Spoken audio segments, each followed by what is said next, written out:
राह संघर्ष की जो चलता है, राह संघर्ष की जो चलता है वही संसार को बदलता है। राह संघर्ष की जो चलता है वही संसार को बदलता है। जिसने रातों से जंग जीती है, जिसने रातों से जंग जीती है, सुबह सूरज बनकर वही चमकता है। मेरे दोस्त, मैं आपके सामने फिर से आया हूं। जो मेरे भाई लोग बीटेक करके बैठे हुए हैं, जो लोग डिप्लोमा करके बैठे हुए हैं, अलग अलग ब्रांचेस से उनके डिप्लोमा हो चुके हैं और काफ़ी निराश हैं वो, उनको भी उम्मीद थी कि हमें नौकरी करना है और हमें एक अच्छा जॉब पाना है जिससे हमारी आगे की जो ग्रोथ होगी वो बेटर हो पाएगी। और हम जानते हैं मेरे दोस्त कि वैसे सारे बच्चे, बहुत सारे बच्चे हैं जो मन मार करके बैठे हुए हैं, उनको लगता है कि अब हमसे नहीं होगा। मैं इसलिए आया हूं आपके सामने कि जो वैसे बच्चे हैं जिनका नॉन टेक बहुत बेहतरीन है, जिनका नॉन टेक बहुत ही बेहतरीन है, और वह फेल कहां पे होते हैं? तो टेक्निकल पोर्शंस में होते हैं। मेरे दोस्त, मैं आपसे इसलिए मैं आपके सामने आया हूं कि वो बच्चे जिनका टेक्निकल बहुत वीक रहा है, जिनके टेक्निकल में जिनका उंगली चलता नहीं है, जिनके कलम चलते नहीं है, मैं बहुत ही बेसिक लेवल से मैं जाना जाता हूं कि बेसिक लेवल से मैं पढ़ाता हूं और बेसिक लेवल से आपको एक ऊंचाई पर लेकर के जाता हूं ताकि आपको यह लग जाए कि हां, हम कुछ नहीं जानते थे, आज हम बहुत कुछ सीख चुके हैं। और मैं ये कहना चाहता हूं आपसे कि जो बच्चे जिनके पास डिग्री है, डिप्लोमा है, जो लोग बीटेक किए हैं, जो लोग डिप्लोमा किए हैं, अब आपको निराश नहीं होना है, क्योंकि वैकेंसी अब आपकी आएगी और जेई एएलपी की वैकेंसी साथ साथ आएगी। और मैं उन दोस्तों की बात करना चाहता हूं जिन्होंने डिप्लोमा किया है, डिप्लोमा किया है मैकेनिकल इंजीनियरिंग से, जिन्होंने बीटेक किया है आपका मैकेनिकल इंजीनियरिंग से। मैं उनसे कहना चाहता हूं आपको निराश नहीं होना, आपके लिए अपॉर्चुनिटी काफी है। अपनी एबिलिटी को बढ़ाइए, अपॉर्चुनिटी अपने आप पास आएगी। तो मैं आपसे कहना चाहता हूं कि आपके लिए एक मैंने बैच लॉन्च किया, एक कोर्स लॉन्च किया है, और ये आरआरबी जेई के लिए होगा और ये रामबाण होगा। इसको अगर आप करते हैं तो एएलपी में भी फायदा होगा और साथ ही साथ आपको जेई में तो होगा ही होगा। कहिएगा सर एएलपी में फायदा कैसे होगा? क्योंकि आप जानते हैं कि पूरे एएलपी की मैं बात करूं तो पूरा जो आपका सेकंड पार्ट होता है प्रोडक्शन का, उनका रोल एएलपी में होता है, और आपका जो मेन पार्ट थर्मल का होता है उनका होता है जेई। जेई वाले के लिए जेई में होता है। तो मैं आपसे कहना चाहता हूं, अगर आप आरआरबी जेई की तैयारी करते हैं, अगर आप जेई का सपना देखते हैं, आपके एएलपी भी होंगे। और अगर आप एएलपी की तैयारी अभी कर रहे हैं, मेरे से बहुत सारे बच्चे जो कि जेई का, जो कि जिन्होंने डिप्लोमा किया, बीटेक किया और वो तैयारी कर रहे हैं एएलपी के लिए, मैं उनसे कहना चाहता हूं कि आप डिप्लोमा, आप बीटेक किए हुए हैं, आप डिप्लोमा किए हुए हैं, आप एएलपी के लिए तैयारी कीजिए। आपका मैकेनिकल है, आप जरूर फीटर लेकर के तैयारी कीजिए, जम के कीजिए। इससे फायदे आपके ये होंगे कि जब वैकेंसी आएगी एएलपी की आएगी, जब वैकेंसी आएगी जेई की वैकेंसी आएगी, उस समय आपके पास दो दो, आपके हाथ में, दोनों हाथ में मिठाई होंगी और आपको दोनों जगह पे ऑप्शंस रहेंगे कि आपको कहां जाना है। और अगर आप एएलपी की तैयारी करते हैं तो आपकी जेई की भी तैयारी होगी, अगर आप जेई की तैयारी करते हैं तो एएलपी की भी तैयारी होगी। मेरे दोस्त, दोनों में एक अच्छा म्यूचुअल अंडरस्टैंडिंग है, दोनों में एक अच्छा रिलेशन है, म्यूचुअलिज्म है। आप कह सकते हैं अगर एएलपी को टारगेट करो तो जेई का भी आधा पोर्शन कंप्लीट होगा, और अगर जेई को टारगेट करो तो एएलपी का आधा पोर्शन आपका कंप्लीट होगा। लेकिन मैं आपसे कहना चाहता हूं कि दोनों के क्वेश्चंस के पूछने के पैटर्न थोड़ा सा डिफरेंट होते हैं और दोनों के कंसेप्ट भी थोड़ा सा डिफरेंट होता है। और मैं आपसे कहना चाहता हूं कि जो बच्चे एएलपी के लिए लग रहे हैं कि एएलपी निकाल लेना है, उनके अंदर वो भी हौसला है कि वो जेई कर सकते हैं। और हमको लगता है कि जेई करने वाले के लिए, जिनका नॉन टेक बढ़िया है, उनको जेई के लिए कोई रोक नहीं सकता आरआरबी जेई के लिए। और आरआरबी जेई में आप जानते हैं कि सिर्फ और सिर्फ आपके ऑब्जेक्टिव एग्जाम्स होते हैं, और एक ऑब्जेक्टिव एग्जाम्स पे पकड़ बनाना है तो हम आपके साथ हैं, पूरा कॉन्फिडेंस के साथ आपको लेके जाएंगे। इसीलिए मैंने एक बैच दिया है जो आरआरबी जेई का 2023 का है। अगर आरआरबी जेई की तैयारी करते हैं, एसएससी जेई की तैयारी ऑटोमेटिक हो जाएगा आपका। और कौन कौन सा सब्जेक्ट आपको एसएससी जेई में नहीं पढ़ने हैं और कौन कौन सा सब्जेक्ट एक्स्ट्रा आपको आरआरबी जेई में पढ़ने हैं, उसकी बात मैं करूंगा। तो मैं आपका मैकेनिकल इंजीनियर, मैं आपसे ये कहना चाहता हूं कि मैंने भी बीटेक किया, मैंने भी आपको एमटेक किया, और मेरा बैकग्राउंड रहा है थर्मल इंजीनियरिंग का, मेरा बैकग्राउंड रहा है थर्मल इंजीनियरिंग का, और आरआरबी जेई में थर्मल के क्वेश्चंस भर भर के आते हैं। इसलिए मैं ऐसे सिखाऊंगा कि आपको लगेगा कि सच में अगर ये चीज पहले पढ़ ली होती तो काश मेरा तकदीर बदल गया रहता। तो अगर आपका नॉन-टेक बढ़िया है मेरे दोस्त, अगर आपके मैथ रीजनिंग बढ़िया है, तो आप टारगेट कीजिए जेई को भी, आप टारगेट कीजिए एएलपी को। आपको कहीं ना कहीं दोनों में से कहीं ना कहीं अपना सीट को पक्का करना है। तो वैसे बच्चे जो तैयारी करना चाहते हैं, जिनके पास डिग्री है, एक बार जगिए, एक बार मेरे साथ आप लगिए, और इस साल जो वैकेंसी आएगी इसी साल हमें जॉब लेना है और हम लोगों को एक खुशहाल जिंदगी जीना है। आप ऐसा ठान करके मेरे साथ जुड़िए और हम सफलता आपको जरूर दिलाएंगे, और बहुत ही कम फीस में दिलाएंगे आपको, बहुत ही कम फीस में आपको पढ़ाएंगे। इतना कम फीस में इतनी बेहतरीन क्वालिटी आपको शायद नहीं मिलेगा कहीं पर। और मैं चाहता हूं कि मेरे वो बच्चे जो इन्होंने बीटेक किया है, जिन्होंने डिप्लोमा किया, वो भटके नहीं, वो बस और बस अपने कॉन्फिडेंस लेवल को बढ़ा के रखें, उनको सफलता मिलेगी। लेकिन एक बेहतरीन काम करने के लिए एक बेहतरीन रास्ता चूज करना पड़ता है, जो कि हम आपके लिए रास्ता बन करके काम करेंगे। आप मेरे पर विश्वास कीजिए, एक सब्जेक्ट पढ़िएगा और आप कह दीजिएगा कि सर सच में अब हमसे क्वेश्चंस नहीं छूटेगा, इसकी गारंटी मेरी है। तो मैं आपसे कहना चाहता हूं, मैकेनिकल और एलाइड इंजीनियरिंग जो आपको लिखा हुआ है, इसमें पूरे मैकेनिकल इंजीनियरिंग के लिए आपका ये बैच मात्र 11 मार्च से ये बैच आपका आ रहा है। देखिए यहां पर 11 मार्च आपको मैंने यहां पर लॉन्च किया है, 11 मार्च से आपका ये बैच आ रहा है और दिलो जान से तैयारी करना है। और इसके लिए मैंने होली के शुभ अवसर पर आपके लिए एक कोड जनरेट किया है, और वह कूपन कोड जो है आपका है वो JU1000 करके मैंने कोड दिया है। अगर आप इस कोड को जैसे ही टच करोगे, 299 का जो फीस हमारा जेई का है वो मात्र आपको 999 में मिल जाएगा। मेरे दोस्त ये बेहतरीन सा ऑफर है, इसको चूकना नहीं। और बेहतरीन कंसेप्ट के लिए मैं जाना जाता हूं, मैं आपको पढ़ाऊंगा बेहतरीन तरीके से, इसलिए इसको छोड़ना नहीं है। 299 का मात्र 999 मैंने ऑनलाइन में ये बैच दिया है, और 2999 रुपया इसका फीस था, मात्र मैंने 999 कर दिया, यानी कि 2000 का आपको यहां पे छूट मिल रहा है। आप समझ सकते हैं मैंने कहां से कहां लेकर के आ गया। मैं चाहता हूं कि हजारों हजार की संख्या में बच्चे जुड़ेंगे और बेहतरीन क्वालिटी के साथ उनका सिलेक्शन हम दिलाएंगे। और आपको यह भी पता है कि जेई में वैकेंसी की संख्या ज्यादा रहती है, और आपकी हजारों हजार यानी कि 15,000 20,000 तक आपकी वैकेंसी आ सकती है। इसलिए तैयार रहिए सिलेक्शन लेने के लिए। अगर जेई नहीं होगा एलपी होगा, एलपी नहीं होगा जेई होगा, लेकिन अगर टारगेट रखेंगे तभी होगा। और मैं कहना चाहता हूं कि सिर्फ कहने से नहीं होगा, करना क्या क्या है वो भी हमें देखना है। तो मैं बात करना चाहता हूं, अगला जो हमारा यहां पर है जिसके बारे में मैं बात करना चाहता हूं, ये आपका है आरआरबी जेई का जो फॉर्मेट है, जिसके राह पर हमें चलना है, मैं उसकी बात करना चाहता हूं। अभी मैं एसएससी जेई को साइड करता हूं, लेकिन जो मेरे भाई डिप्लोमा और बीटेक किए हुए हैं, आरआरबी जेई एसएससी जेई दोनों के लिए एलिजिबल होंगे, तो मैं उनसे कहना चाहता हूं कि आपका जो एग्जाम पैटर्न है वो आपके सामने आपको लिखा हुआ है, और आप इनको क्लियरली यहां से देख सकते हैं कि जो एग्जाम पैटर्न होंगे उसमें आपको क्या क्या करना होगा। सबसे पहला चीज है आपको सीबीटी 1 क्वालिफाई करना पड़ेगा। सबसे पहला चीज है आपको सीबीटी 1 क्वालिफाई करना पड़ेगा। और वो मेरे भाई लोग जो नॉन टेक के पीछे लगे हुए हैं, नॉन टेक की जिनकी तैयारी बेहतरीन है, उनको सीबीटी 1 के लिए सोचना नहीं है। वो हंसते खेलते बैठेंगे, सीबीटी 1 निकल जाएगा। और सीबीटी 1 सिर्फ और सिर्फ आपका क्वालिफाइंग नेचर का होता है। ये सीबीटी 1 की मैं बात कर रहा हूं, ये सिर्फ और सिर्फ आपका क्वालिफाइंग नेचर का होता है। इस बात को ध्यान में रखेंगे। इसमें सिर्फ और सिर्फ आपको यहां पर क्वालिफाई करना, यहां पर सिर्फ आपका ये क्वालिफाइंग नेचर का होता है। आपको सिर्फ और सिर्फ आपको यहां पर क्वालिफाई करना है।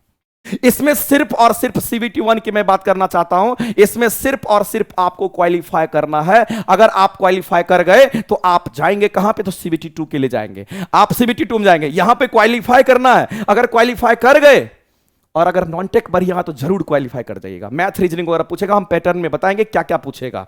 तो अगर आप ये क्वालिफाई कर गए तो ये भी ऑब्जेक्टिव एग्जाम होगा, ये भी ऑब्जेक्टिव एग्जाम होगा। मेरा दोस्त जो सीबीटी 2 आपका होगा, टेक्निकल की मैं बात करना चाहता हूं, पूरे थर्मल से 100 क्वेश्चन 100 मार्क्स के होंगे, 100 क्वेश्चन 100 मार्क्स के होंगे। और सीबीटी 2 जो होगा उसमें आपके 50 क्वेश्चन और ऐड हो जाते हैं जो कि नॉन टेक के होते हैं। मैं आपको सारा चीज एक ब्यौरा दिखाऊंगा, लेकिन मैं कहना चाहता हूं कि सबसे पहले आपका सीबीटी 1 होगा जिसमें आपको क्वालिफाई बस करना है।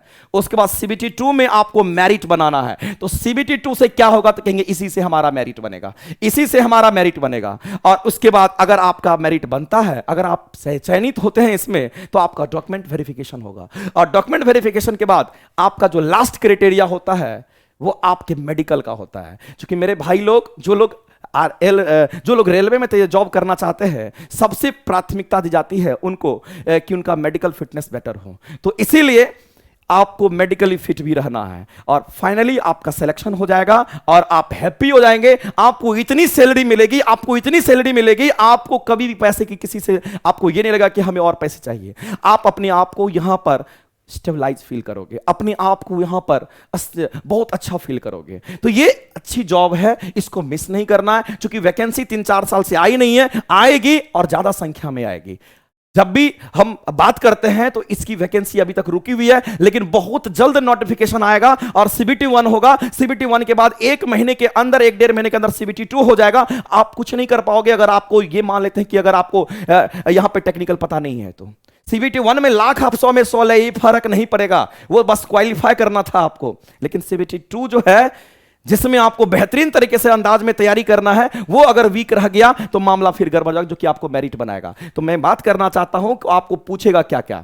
तो मैं सबसे पहला जो हमारा सीबीटी 1 का स्टेज है, मैं इसकी बात करना चाहता हूं। तो ये हमारा स्टेजेज होंगे सीबीटी 1 का, जिसमें मैथमेटिक्स के जो क्वेश्चंस होंगे, ये आपका जो एप्टीट्यूड नॉर्मल आप पढ़ते हैं, ये 30 क्वेश्चंस होंगे, 30 मार्क्स के होंगे। और रीजनिंग की मैं बात करना चाहता हूं, ये आपके 25 क्वेश्चन 25 मार्क्स के होंगे। और जनरल अवेयरनेस में जीके, करंट अफेयर्स सब मिलाकर के आपका 15 क्वेश्चन 15 मार्क्स का होगा। और जनरल साइंस, हमको लगता है कि जो लोग साइंस के बैकग्राउंड से होते हैं, जो लोग डिग्री जिनका है टेक्निकल डिग्री, उनके साइंस लगभग अच्छे ही होते हैं। अगर अभी भी वीक होगा तो मजबूत करने का समय है।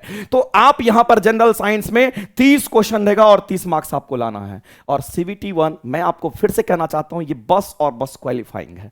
इसमें बस और बस आपको पास करना है, और ये आपको टोटल जो मार्क्स होंगे वो आपके 100 मार्क्स होंगे और टोटल आपके 100 क्वेश्चन होंगे। और मैं ये भी कहना चाहता हूं कि नेगेटिव मार्किंग भी है इसमें आपका नेगेटिव मार्किंग है मेरे दोस्त, इसमें आपके नेगेटिव मार्किंग होंगे। और ये नेगेटिव मार्किंग की मैं बात करना चाहता हूं, तो ये आपका 1/3 होगा। ये 1/3 मार्क्स आपके नेगेटिव कटेंगे। एक गलती करोगे 0.33 मार्क्स कट जाएंगे आपके। इसीलिए अगर बेहतर तैयारी होगी, अगर बेहतर अप्रोच होगा, तो नेगेटिव आप कम करेंगे। वैसे आपको यहां पर क्वालिफाई करना है। हमें लगता है कि जो मेरे भाई लोग तैयारी कर रहे हैं, जो डिप्लोमा बीटेक वाले हैं, उनका अगर नॉन टेक बढ़िया है, नॉन टेक अगर बढ़िया है, तो नॉन टेक की आप देख सकते हैं, इतने सारी चीजें आपको पढ़ने हैं और यहां पर बस क्वालिफाई करना है। अगर आप 60 नंबर से अब नंबर लेकर के आ जाते हैं, अगर 70-75 स्कोर कर देते हैं, तो आपका सीबीटी 1 क्वालिफाई करने से कोई नहीं रोक सकता है। पिछले बार 60 नंबर पे, 62 नंबर पे, 64 नंबर पे भी क्वालिफाई लोग किए हैं। इसीलिए अभी भी मौका है। अगर आपके पास ये पता है कि नहीं हम लोग सीबीटी 1 कर सकते हैं, तो सीबीटी 2 क्यों नहीं कर सकते हैं। और एक अच्छे टीचर, एक अच्छे जेन्युइन आदमी के पास अगर पहुंचेंगे तो जेन्युइन नॉलेज मिलेगा, और उसमें कोई संदेह नहीं है। इसलिए मैं बात करना चाहता हूं, ये सीबीटी 1 आपका रहा, और मैं सीबीटी 2 की मैं बात करना चाहता हूं कि जो सीबीटी 2 है, जिससे हमारा मेरिट बनेगा, ये हमारा सीबीटी 2 है। और इसके बिना हम लोग कुछ भी नहीं कर सकते। इतना सब कुछ पढ़ा हुआ हमारा बेकार चला जाएगा अगर सीबीटी 2 में हमें ये नहीं आता है। हमें अगर ये नहीं आता, जिसकी मैं बात करना चाहता हूं, ये हमारा टेक्निकल एबिलिटी है। ये हमारा टेक्निकल एबिलिटी है, मैं इसकी बात करना चाहता हूं। अगर आपको नहीं आता है, अगर ये आपको नहीं आता है, तो ये मान लो कि आप बाहर हो। क्योंकि वैसे बच्चे की मैं बात करना चाहता हूं जिनका बेसिक बहुत वीक है, मैं सबको सिखाऊंगा, बहुत प्यार से सिखाऊंगा और बहुत बेहतरीन तरीके से सिखाऊंगा। और आपको टेक्निकल में 100 क्वेश्चन अगर पूछेगा, तो आप 90 नंबर 80 नंबर लाने पर आप हंसते खेलते 80 नंबर लाओगे, हंसते खेलते आप 90 नंबर लाओगे। आपको 100 में से 90 नंबर तक मैं ला करके दिखा दूंगा कि 90 नंबर तक बच्चे कैसे लाते हैं। ऐसा मैं आपको बना दूंगा। इसीलिए इसकी गारंटी मेरी है कि कैसे आपको तैयारी कराना है, और इसी के लिए मैंने ये बैच लाया है। क्योंकि नॉन टेक मेरे सारे बच्चे पढ़ रहे हैं, नॉन टेक उनका बेहतर रहता है। और अब यहां पर एक बात आती है कि अगर हम लोग सीबीटी 2 की अगर मैं बात करूं, तो यहां पर जनरल अवेयरनेस के आपके 15 क्वेश्चन होंगे। ये 15 क्वेश्चन 15 मार्क्स के होंगे। फिजिक्स और केमिस्ट्री ही यहां पर पूछता है, यहां पर बायोलॉजी नहीं पूछता है। सीबीटी 2 में बायोलॉजी की बात ही नहीं करेंगे। ये 15 क्वेश्चन होगा और 15 मार्क्स का होगा। और उसके बाद कंप्यूटर के क्वेश्चन आपके 10 क्वेश्चन रहेंगे, 10 मार्क्स के होते हैं। और एनवायरमेंट के क्वेश्चन 10 क्वेश्चन रहेंगे, ये भी 10 मार्क्स के होंगे। तो मैं आपसे कहना चाहता हूं, आपको यहां दिक्कत नहीं होगा। आप एवरेज स्टूडेंट की तरह स्कोर करेंगे यहां पर, लेकिन जिनका टेक्निकल बढ़िया होगा ना, वो 100 में बाजी मारेगा। और आपको 150 क्वेश्चन 150 मार्क्स का होगा। आपको मेरिट इसी में बनाना है। और जो लोग 110 120 लेकर के आ गए, जो लोग 100 पार कर गए, उनका सिलेक्शन कंफर्म है। जो लोग 150 में 100 पार कर गए उनका सिलेक्शन कंफर्म है। आप मान लीजिए कि टेक्निकल में आपको 70 प्लस लाना है और 70 प्लस लेकर के आते हैं, इधर 50 है, अगर 80 कर देते हैं यहां पर तो आप यहां पे 20 मार्क्स और बढ़ा सकते हैं। आप 50 में से 20, 22, 25 आप ला सकते हैं और आपका सिलेक्शन इजी वे में हो जाएगा। लेकिन आपको यह दृढ़ संकल्प लेना पड़ेगा कि हमें इस बार नौकरी चाहिए। अगर ऐसी आपके अंदर भूख है तो आपको जरूर सफलता मिलेगी। आप 150 में आप हमेशा 110 प्लस 120 प्लस आपके स्कोर होंगे, लेकिन तरीके से होंगे। इसीलिए मैं कहना चाहता हूं टेक्निकल एबिलिटी आपका ज्यादा बढ़िया होना चाहिए। मैं आगे बात करना चाहता हूं मेरे दोस्त कि जिनका भी यहां पर मैं आगे बात करना चाहता हूं कि जिनका भी यहां पर मैकेनिकल से जो लोग यहां पर डिप्लोमा बीटेक जो भी किए हैं, मैं उनकी बात कहना चाहता हूं। जो लोग डिप्लोमा बीटेक मैकेनिकल से किए हैं मैं उनकी बात करना चाहता हूं।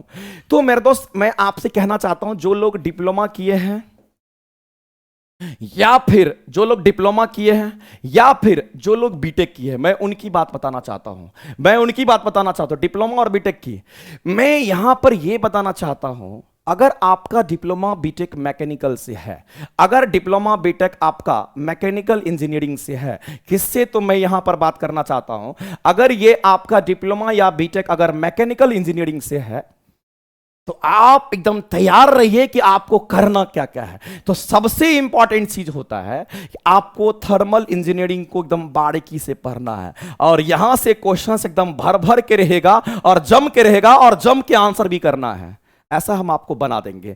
थर्मल इंजीनियरिंग की अगर मैं बात करूं तो इसमें बहुत सारे इंक्लूडेड होते हैं सब्जेक्ट, जैसे कि आप पढ़ते हो यहां पर थर्मोडायनामिक्स की मैं बात करता हूं, जैसे कि अगर मैं बात करता हूं थर्मोडायनामिक्स की मैं बात करता हूं, जैसे कि मैं बात करता हूं इसमें आपका पावर प्लांट इंजीनियरिंग की मैं बात करना चाहता हूं, पावर प्लांट इंजीनियरिंग की मैं बात करना चाहता हूं। जो थर्मल पावर प्लांट आप देखते हैं आपके घरों में बिजली पहुंचती है, वो थर्मल पावर प्लांट की मैं बात करना चाहता हूं। तो यहां पर पावर प्लांट से भी आपके क्वेश्चंस होंगे।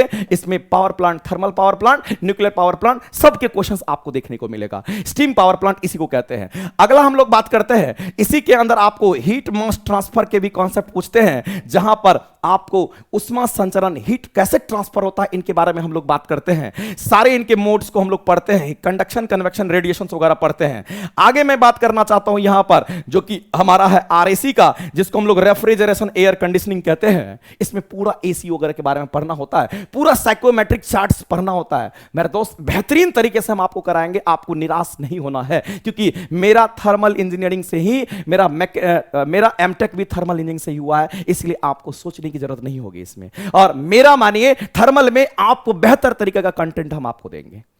सोचना आप कहोगे कि सर हाँ ये बेहतर होता है कि एक भी क्वेश्चन हमारा नहीं छूटता है, चाहे जैसा भी क्वेश्चन सामने आ जाए आप जरूर आंसर करेंगे, क्योंकि एक बेहतर क्वालिटी हम आपको देंगे। तो थर्मल हो गया। दूसरा मैं बात करना चाहता हूं, ये तो आपका थर्मल का पोर्शन होगा। ऐसा करते हैं इसको एक जगह हम यहां पर मेंशन कर देते हैं, ताकि वो मेरे भाई लोग जिनको ये पता है, जिनको ये पता होना चाहिए कि हमें पढ़ना क्या क्या है, तो मैं यहां पर बात करना चाहता हूं कि थर्मोडायनामिक्स अगर आपको करना है तो थर्मोडायनामिक्स में आपको क्या क्या करना पड़ेगा। तो यहां पर थर्मल में आपको क्या क्या करना पड़ेगा, तो मैं आपसे बात करना चाहता हूं। थर्मोडायनामिक्स हो गया, और यहां पर जैसे कि अगर मैं बात करता हूं पावर प्लांट की मैं बात करता हूं, यहां पर पावर प्लांट इंजीनियरिंग की मैं बात करता हूं, आपको मैं ऐसी इंजन की बात करता हूं, आपको मैं ऐसी इंजन की बात करता हूं, आपको मैं यहां पर आरएसी की मैं बात करना चाहता हूं, अगर मैं हीट मास ट्रांसफर की बात करना चाहता हूं, ये सब आपको पढ़ने हैं। और दूसरा बात जो है मेरा दोस्त वो है आपका सबसे बेहतरीन, जो कि आपका प्रोडक्शन वाला पार्ट होता है। और इस प्रोडक्शन की मैं बात करूं तो इस प्रोडक्शन में आपको पढ़ने क्या क्या है, तो आप कहेंगे सर इस प्रोडक्शन में जो पढ़ने होंगे, जैसे कि आपको वेल्डिंग पढ़ना होगा, जैसे कि आपको यहां पर कास्टिंग पढ़ना होगा, मेरे दोस्त बेहतरीन तरीके से आपको करना पड़ेगा। और इसके बाद अगर हम बात करते हैं तो आपको मशीनिंग पढ़ना होगा, बेहतरीन कंसेप्ट के साथ आपको पूरा मशीनिंग को करना होगा। और मशीनिंग अगर पढ़ लेंगे तो आपको ये वाला जो पोर्शंस आपका देख पा रहे हैं, ये आपको एएलपी में आपको हेल्प करेगा। तो ये मशीनिंग में आपको आ जाता है, जैसे कि आप ग्राइंडिंग करते हैं, जैसे कि आप यहां पर ग्राइंडिंग के बाद आप ड्रिलिंग करते हैं, बोरिंग करते हैं, जितना भी चीज पढ़ते हैं आप मशीनिंग करने के लिए सारा चीज आपका मशीनिंग में आ जाएगा, मिलिंग विलिंग सब कुछ इसी में आ जाएगा आपका। इसके बाद मैं बात करना चाहता हूं प्रोडक्शन में आपको एक चीज आपको आरआरबी जे के लिए अलग से पढ़ना पड़ता है, जिसको हम लोग इंडस्ट्रियल इंजीनियरिंग कहते हैं। तो तीसरा मैं यहां पर नोट कर देता हूं, ये आपको पढ़ना है जिसको हम लोग इंडस्ट्रियल इंजीनियरिंग के नाम से जानते हैं, और ये भी चीज हम आपको बेहतरीन तरीके से सिखा देंगे। इंडस्ट्रियल इंजीनियरिंग की मैं बात करना चाहता हूं। और चौथे की मैं बात करना चाहता हूं, ये सब पेपर है, मेन पेपर है। अगला पेपर जैसे कि मैं बात करना चाहता हूं मटेरियल साइंस की मैं बात करना चाहता हूं, ये भी आपका हो गया। अगले पेपर की मैं बात करना चाहता हूं मटेरियल साइंस के अलावे कौन कौन सा पेपर होगा, तो नेक्स्ट हम अगर बात करते हैं तो स्ट्रेंथ ऑफ मटेरियल्स होगा। अगले की बात करना चाहता हूं मेरे दोस्त, यहां पर थ्योरी ऑफ मशीन की मैं बात करना चाहता हूं। नेक्स्ट की बात मैं करना चाहता हूं, अगला हमारा मशीन डिजाइन का होगा। मशीन डिजाइन भी हम लोग पढ़ते हैं, और कैसे हम लोग यहां पर किसी भी चीज को डिजाइन करते हैं कि कौन सा मटेरियल कितना लोड को सह सकता है, हम लोग पूरे मशीन डिजाइन में उसको भी पढ़ लेते हैं। मेरे दोस्त मैं आपसे कहना चाहता हूं कि जो मेन टॉपिक है, जैसे कि अगला मैं बात करना चाहता हूं यहां पर नेक्स्ट हमारा, जैसे कि हम लोगों को क्या पढ़ना पड़ेगा, तो यहां पर हम बात करेंगे फ्लूइड की बात करते हैं। और फ्लूइड में दो तरह की चीजें आपको पढ़ना पड़ेगा, एक तो आपको यहां पर एक तो आपको फ्लूइड पढ़ना पड़े, एक तो आपको फ्लूइड मैकेनिक्स पढ़ना पड़ेगा, और दूसरे की मैं अगर बात करना चाहता हूं तो दूसरा आपका हाइड्रोलिक मशीन भी पढ़ना पड़ेगा आपको। यहां पर आपको हाइड्रोलिक मशीन भी आपको पढ़ना पड़ेगा, इस बात को ध्यान में रखना। यहां पे हाइड्रोलिक मशीन भी आपको पढ़ना है, तो बेहतरीन तरीके से हम आपको कराएंगे, इसमें कहीं से कोई निराशा आपको हाथ नहीं लगने वाली है। और स्ट्रेंथ ऑफ मटेरियल्स अपने आप में होता है, थ्योरी मशीन अपने आप में होता है, डिजाइन अपने आप में होता है, मटेरियल साइंस अपने आप में होता है, सब के सब कंसेप्चुअल सब्जेक्ट हैं। आप देखोगे क्वालिटी तो पता चलेगा कि सच में ये कंसेप्ट हमारे पास होना चाहिए। अगर आपके पास टेक्निकल डिग्री है तो मैं कहना चाहता हूं मेरे दोस्त, अगर आप मैकेनिकल के बैकग्राउंड से हैं तो आपको हम जरा सा भी नहीं सोचने देंगे कि आप इधर उधर भटक रहे हैं। आप बढ़िया बनिए, आप अपने अंदर कंटेंट डेवलप कीजिए, नौकरी आज न कल मिल ही जाएगी। और टारगेट कीजिए कि इस बार आरआरबी जेईई और एएलपी में अपना सपना पूरा करना है। और जब सपना पूरा करने का वो इच्छा अगर आप रखते हैं तो आप जुड़िए, आपको बेहतरीन क्वालिटी के साथ हम पढ़ाएंगे। और सबसे बड़ी मजे की बात तो यह है, इतना सारा सब्जेक्ट आप पढ़ेंगे, इसमें और भी सब्जेक्ट आपके हैं, जैसे इंजीनियरिंग मैकेनिक्स भी आपको पढ़ना होगा, और भी सब्जेक्ट इंक्लूडेड है। मैं जिसकी बात करना चाहता हूं, एक दिन मैं सिलेबस को क्लियरिफिकेशन आपका कर दूंगा। तो मैं यहां पर कहना चाहता हूं कि आपको यह करना है, टेक्निकल में 100 में अगर 80 प्लस करना है तो पढ़ना पड़ेगा, कोई ऑप्शन नहीं है। इसीलिए मैं आपसे यह भी कहना चाहता हूं, ये जो मैंने बैच दिया है आपको मात्र आपको 999 रुपया में, आप देखिए मात्र ये कूपन लगाएंगे जेईई 1000, आपका मात्र ये बैच आपको 999 में मिल जाएगा। और मैंने ये ऑनलाइन ये बैच दिया है, आपको ये मान के चलिए 11 मार्च तक ये कूपन वैलिड होगा। इसके बाद ये कूपन अगर यूज आप नहीं कर पाएंगे तो उस समय आपको इतना पे करना पड़ जाएगा, यानी 3000 के आसपास आपको पे करना पड़ेगा। 3000 का चीज मैंने आपको 999 में दे रहा हूं। आपके थर्मल से जो लोग मैकेनिकल से किए होंगे, आप अगर एएलपी की तैयारी करना चाह रहे हैं, एएलपी की तैयारी करते हैं, तो आप एएलपी को भी करिए और आप यहां पे जेईई को भी कर सकते हैं। तो वो बच्चे जो इंग्लिश और हिंदी मीडियम के हैं, सबको बेहतरीन तरीके से पढ़ाएंगे। कहीं ये कंफ्यूजन में मत रहना कि इंग्लिश वाले हैं तो हिंदी में दिक्कत होगा, हिंदी वाले हैं तो इंग्लिश में दिक्कत होगा, कहीं से परेशानी नहीं होगा। खास करके जेईई का जो बात करते हैं, तो जेईई के जो टेक्निकल बैकग्राउंड होता है ये टोटली इंग्लिश में होता है। लेकिन जो बच्चे टेक्निकल बैकग्राउंड से होते हैं, उनके इंग्लिश अच्छे होते हैं, वो अपने आप पिकअप कर लेते हैं। तो इसीलिए एएलपी का बैच मेरा अलग चल रहा है, जेईई का बैच अलग चल रहा है। एएलपी में पूरा प्रोडक्शन का पार्ट पढ़ेंगे और जेईई के लिए आप थर्मल का पार्ट मजबूत कर लेते हैं। तो जो बच्चे एएलपी में मेरे से जुड़े भी हैं, वो थोड़ा सा अपने सर को उठाइए और आप सोचिए अपने आप में कि क्यों हमने डिप्लोमा किया, क्यों हमने बीटेक किया, क्या हम अपने समय को बर्बाद करने के लिए किया? नहीं, आपको नॉलेज डेवलप करना है और इसी कंटेंट के साथ हम आपको सिखाएंगे बेहतरीन अंदाज में। चलिए ठीक है, तो ये प्रॉमिस करते हैं। और जय हिंद, जय भारत। हम लोग फिर मिलते हैं नेक्स्ट वीडियो में। हम सिलेबस की भी चर्चा करेंगे और क्वेश्चंस भी दिखाएंगे, कितने ब्यूटीफुल क्वेश्चंस आपके सामने जेईई में पूछे जाते हैं। तो चलिए आज के लिए इतना ही, फिर मिलते हैं नेक्स्ट वीडियो में। Okay, bye bye.